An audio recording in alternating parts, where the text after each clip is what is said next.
There's a couple pitfalls, I guess, that we see that are common.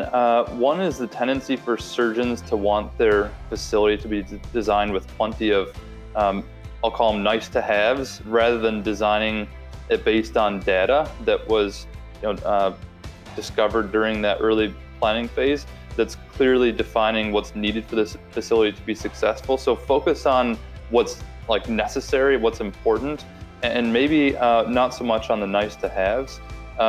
And then that really just eliminates that pitfall of overbuilding, because that can be a pitfall. Another one is be sure you don't underestimate timing, especially in today's market. Super important to take into account longer lead times on building materials, time delays with trades that are busy. Be sure your design and build partner are just providing accurate forecasts on completion, and challenge them. Are there contingencies into that, in that timeline?